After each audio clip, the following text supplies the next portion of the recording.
Bye-bye, Greg Bevino. Finally, it appears that a senior official in the Trump regime, Greg Bevino, has been fired and or demoted from his position as the leader of the Border Patrol, or as he referred to himself as the commander of the Border Patrol. He's not going quietly, though, and lots of people in the Border Patrol are saying they're still going to follow his command, even though he appears to have been fired and or demoted. It also appears that the Trump regime has cut off Bevino's access to his emails. Now, Bevino is one of the leading figures responsible for the terror inflicted on the American people, and most recently in Minnesota, but he's been traveling state to state inflicting terror with his Border Patrol Gestapo. You've seen these press conferences with Bevino where he wears that trench coat that looks like it's right out of a Nazi Germany. It looks like an SS outfit, which he says, oh, this is just an outfit that I've been wearing since the 1990s. One of the most despicable and reviled members of the Trump regime appears to be out, but I want to be very clear that this is not enough. Border Patrol and ICE need to be defunded and abolished. People like Bevino need to be prosecuted. Kristi Noem, the Department of Homeland Security Secretary, needs to be impeached. Tom Homan needs to go. And anybody involved in inflicting this torture on the American people needs to be criminally prosecuted. And by the way, the statute of limitations is not anywhere near expiring. So even after this Trump regime leaves, any Democrat running for the presidency or any Democrat seeking a leadership position in their state should commit to criminally prosecuting those involved in these terroristic acts, these murders that are taking place on our streets, these sending people to detention centers and concentration camps, the murder of Renee Nicole Good, the murder of Alex Pretty. We must hold these people accountable. Here's what The Atlantic is reporting. The Atlantic reports that Greg Bevino has been removed from his role as Border Patrol Commander at Large and will return to his former job in El Centro, California, where he is expected to retire soon. The report also says that Department of Homeland Security Secretary Kristi Noem and advisor Corey Lewandowski are at risk of losing their job. Now, this comes as the public pressure continued to grow, reaching a fever pitch over this weekend after the cold-blooded murder of Alex Jeffrey Pretty at the hands of the Border Patrol Gestapo, and the despicable statements by Bevino, Noem, and others like Stephen Miller, even Donald Trump and others, defaming Alex Pretty, saying he was a domestic terrorist, saying that he was there to massacre the Border Patrol individuals, the Gestapo, saying that if you carry a gun lawfully, if you have a concealed carry permit and you show up to a protest, you deserve to be murdered. That's what Bevino was saying and Noem was saying. That's what Treasury Secretary Scott Bessent was saying. And finally, we're seeing business leaders and athletes and others who had pretty much remained silent while Trump has inflicted this terroristic regime on the American people. Finally, other people are starting to speak up, and we need more people to speak up. Now, CNN is also reporting that the Department of Homeland Security suspended Bevino's access to his social media accounts effective immediately. He spent yesterday responding to people who were criticizing him and raising questions about his unverified, his defamation about Alex Jeffrey Pretty. Bevino is expected to leave Minneapolis tomorrow, Caitlin Collins writes.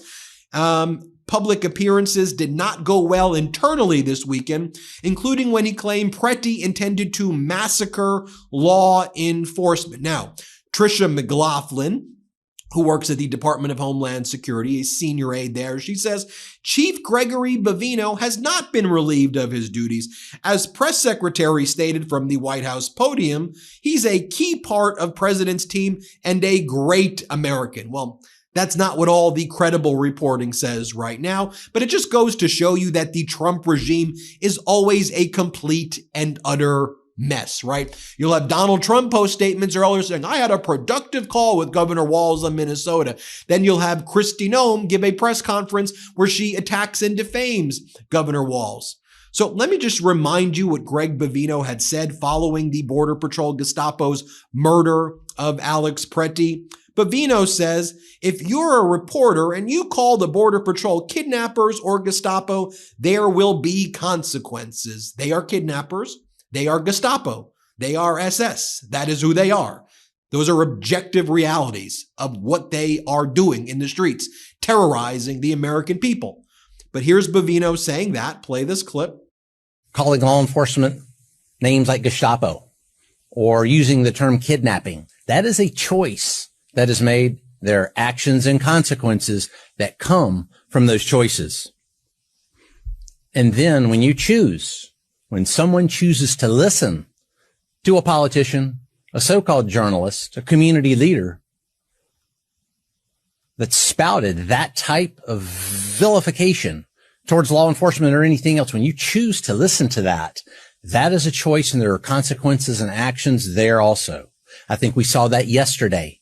Now here's Bevino also saying that he will never release the identities of the Gestapo Border Patrol agents who were responsible for the cold-blooded murder of Alex Preti. Here, play this clip.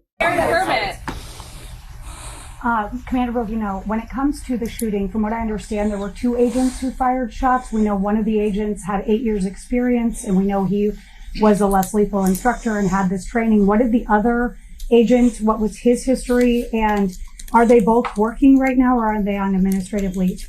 All agents that were involved in that scene are working, not in Minneapolis, but in other locations. That's for their safety. There's this thing called doxing, and the safety of our employees is very important to us. So we're going to keep those employees safe. As far as the number of shots, the number of agents involved, that, again, is going to come out in the investigation. More from Bevino over here before he was demoted and or fired. And he was asked by a reporter, well, we've seen 2 separate people shot and killed by your officers within 17 days. Are you ever going to hold yourself accountable? Here, play this clip. Last question. Between your agency, Border Patrol, and Mr. Charles, your agency, ICE, we've now seen 2 separate people shot and killed by your officers within 17 days. Do either of you plan on taking any accountability for those actions? 2 suspects, or you're correct, 2 suspects have been shot, and suspects that assault, delay, obstruct, or threaten a law enforcement officer's life. It goes back to the choices that we just talked about. When individuals make poor choices, poor decisions, come into a law enforcement situation, an active law enforcement situation, conspire to come into that situation. Whether that's based on ideology, we don't know. That'll be in the investigation that we just talked about. That's what we base the split-second decisions on, and our law enforcement officers are safe. They managed to come home at the end of shift. And, again, I would implore upon any individuals, whether they're anarchists, rioters, or anyone else that thinks it wise to go into a law enforcement scene to disrupt, to delay, is to don't do that. Here's what Bevino had to say about why his Border Patrol Gestapo are kidnapping 5-year-olds and 2-year-olds off the street and throwing them into concentration camps. Play this clip. Is a choice, and there are always actions that result from our choices. When you choose to use your 5-year-old child as a shield to evade law enforcement, that is a choice that someone makes, and there are actions and consequences that result from that choice. Or when you're a politician or a community leader, you make a lot of choices there, some very important, wide-ranging, and in-depth choices.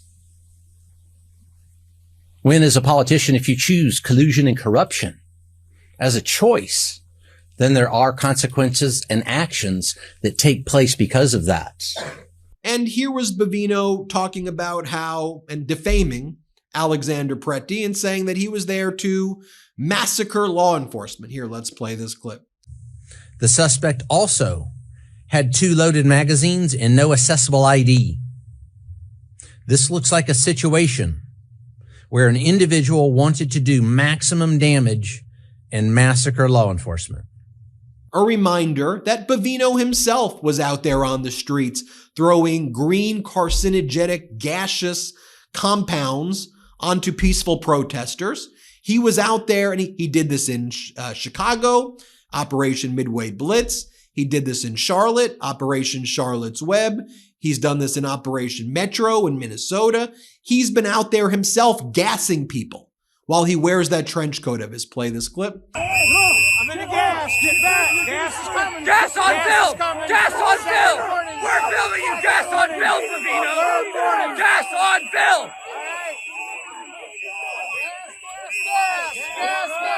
Fucking piece of shit.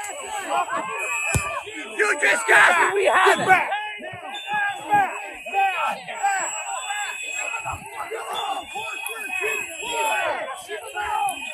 Sam, I have it. Sam, back up. The green stuff. I know. Here Bevino was, actually the other clip, this is another clip of him gassing people and attacking people. Play this clip. Get the kids in here.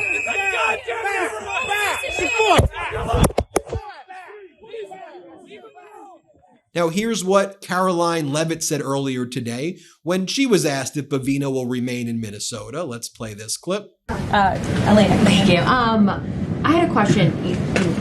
With Homan now going to Minnesota, is Gregory Bevino also going to remain in Minnesota overseeing these ICE operations? Mr. Bevino is a wonderful man, and he's a great professional. He is going to very much continue to lead Customs and Border Patrol throughout and across the country. Mr. Homan will be the main point of contact on the ground in Minneapolis. Jessica Tarlov on State Regime Media. She's the only good reporter there right now.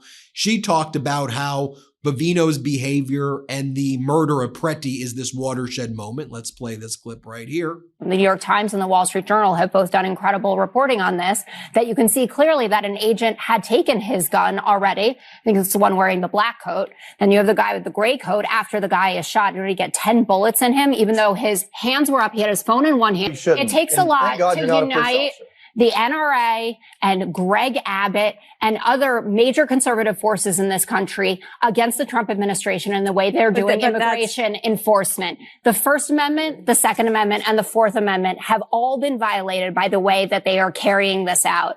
And people saw it clear as day, and that's why they responded this way. And the president, who I think most of the time has better instincts than Stephen Miller or Kristi Noem, could see this for what it was and knows that there has to be a change in course. But this rush to come out and say, again, like Renee Good, that he's a domestic terrorist. You're rushing too. You've clearly arrived at a conclusion before an investigation. Based on watching all of the video and the president. Have you seen the body cam video? I was unaware you had the body cam. You know what? It's going to exonerate all the agents. You're completely right. Stephen Miller saying an assassin tried to murder federal agents, and this is your response to J.D. Vance retweeting it, says something about where this administration is and how they're considering it before and after the murder of Alex Preti. And this will go down in history as a turning point for this. Greg Bevino wouldn't be leaving tomorrow if an innocent person wasn't killed. And the double standards that are being employed for how you have to behave versus how these agents have to behave is mind-boggling to me. Kyle Rittenhouse was a conservative hero, right? For walking into a protest, actually brandishing a weapon. But this guy who had a legal permit to carry and already had his gun removed, to some people, I guess, is some sort of instigator when he was actually going to help a woman who had been pushed down and tear gassed by ICE. We have the right to protest. That should be upheld and respected, and it is not being. Did you call for an investigation after Renee Good? You did. Yeah. Well, are you calling for an investigation now, or are you just stating a conclusion? Because it seems like you've arrived at a conclusion before an investigation. I'm saying that Jesse said this isn't this is divisive and it's partisan, and it's not. But Laura Ingraham said the following. Here's what she said on State Regime Media. Let's play it. Now, some, not all, hope to witness, I think, a violent response. Then they would clip it for social media, and then they could blast it out. So the more tragic in this warped mindset, the better.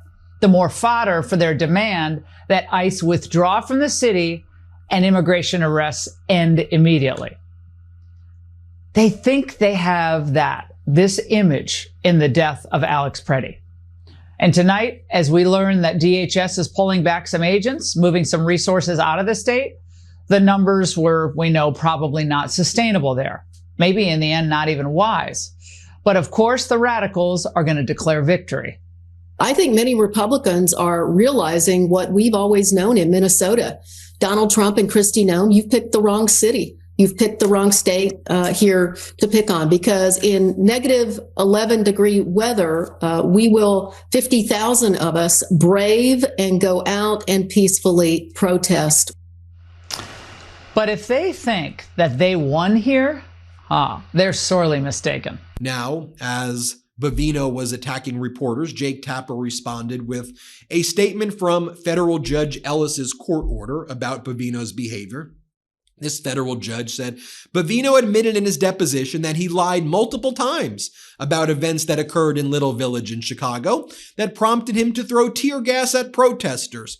So I showed you footage of him throwing tear gas and green carcinogenic gas at protesters in Minneapolis, but he did that in Chicago as well.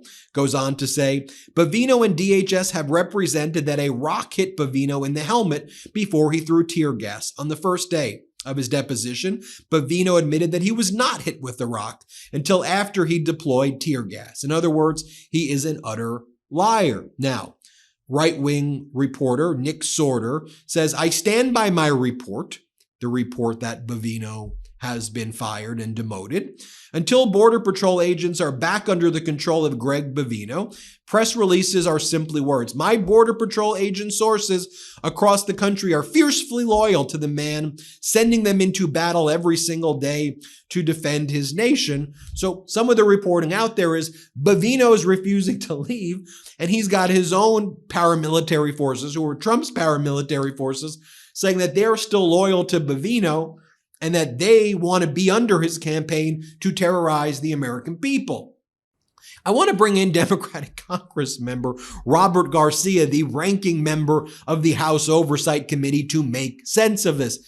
Congressman Garcia, you're hearing the news right now that it appears Bevino has been fired and or demoted. I want you to react to that, but more generally, I also want you to react to what is happening now in Minnesota and Minneapolis and St. Paul. Obviously, the killing of Alex Pretty over this weekend and the work that the House Oversight Committee, for which you're the ranking member of on the Democratic side, are doing to hold this Gestapo accountable.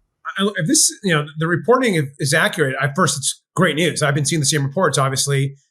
He clearly has no business running any federal agency, law enforcement. He has been horrific in not just what he said to the public, but in his actions and obviously what's been happening in Minnesota.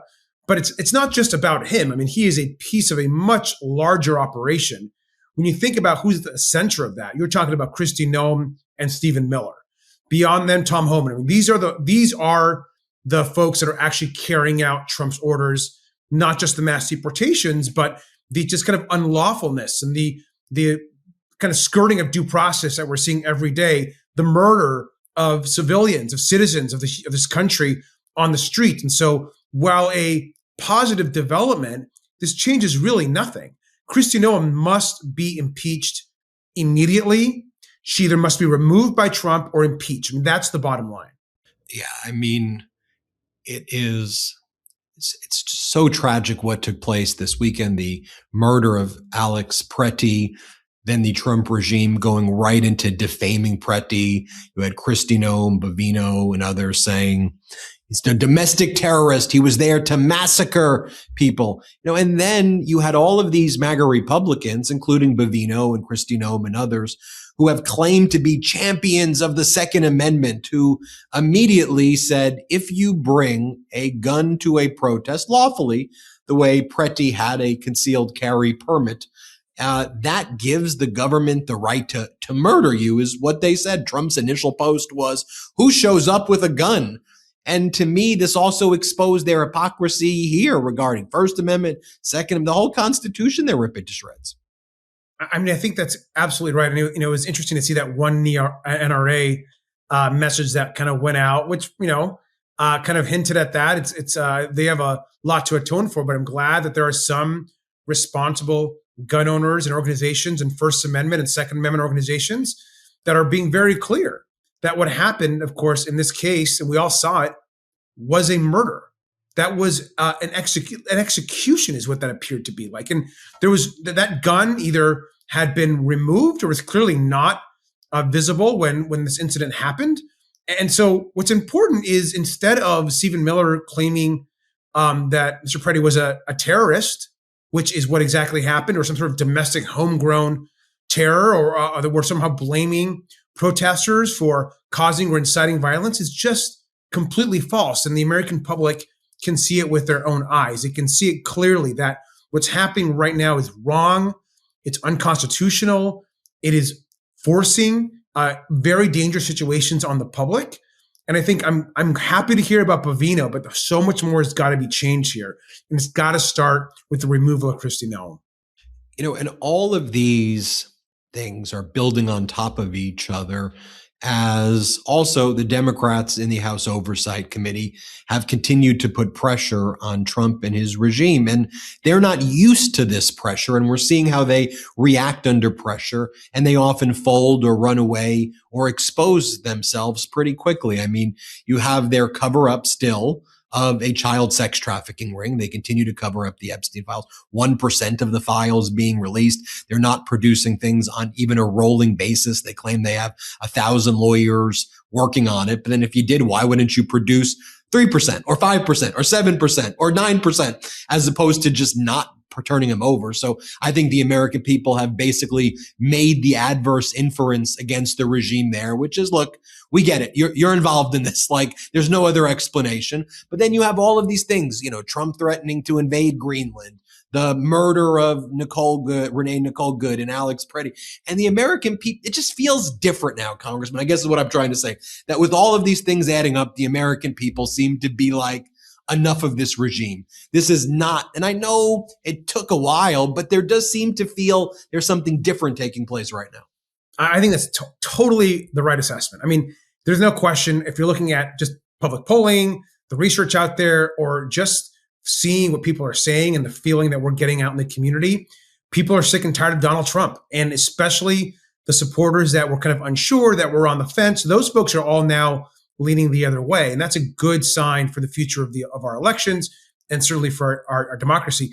Look, think about the big issues in front of us now. The Epstein files, incredibly bipartisan. People think Trump is wrong on the Epstein files. Immigration, which was Trump's biggest issue, his most popular issue, he's now underwater on. More people in this country feel that Trump is doing a poor job in immigration than they think he's doing a good job. That is rare when it comes to his numbers on that topic. It's largely what he won on in the last election. And on the economy, I mean, give me a break. Affordability is out the window. No one in that administration cares about making people's lives better or more affordable or more cost effective. What they care about is billionaires getting richer, multinational corporations stealing more of your money, rebuilding the country of Venezuela, but not roads and schools here in our country. And so I think the American public gets it. Look, the far right MAGA, they're never going to probably get it. And they're going to, to the last dying breath, be with Donald Trump regardless. But we've got to continue to win middle America. And that's where I think what's happening right now in the protests and the horrific actions are turning the public against the administration. Right. And some people will be like, well, he's now going after Greenland to cover up the Epstein files. And now he's going to invade cities to cover up Greenland, to cover up the Epstein files. And what's covering up what thing? And I think the reality is that when everything you do is built on fraud, everything's a cover up of everything because you can't get your lies straight. This covered up this, which covered up the fact that they're involved in crimes against humanity based on shooting fishing boats off the coast of Venezuela. And they lied about that. It's everything is a cover up. And the explanation I just think is they lie about everything. They wake up, they lie, they sleep, they lie. And the American people want to go back to living in reality. So, before we go, guess your just final word to, I think people appreciate in the House Oversight Committee, you're fighting back. And people recognize that when you're in the minority, it's harder than when you're in the majority. But I think people still said, and you knew this when you took the job, people were like, whatever, we don't care. What are you doing to fight, even if you're in the minority? So address those people, because I think people are happy, right? Not happy, but they are at least seeing, okay, just fight. There's fight happening. Look, that's exactly right. I think what you're seeing first is like vast majority of Democrats are digging in really hard. They're voting no on funding. They're pushing back. The Oversight Committee has been focused obviously on Epstein, we're investigating some of the Minnesota corruption, the Trump family corruption. Trump's richer beyond our wildest dreams and enriches himself. All these issues I think we're playing offense on right now, and that's got to continue.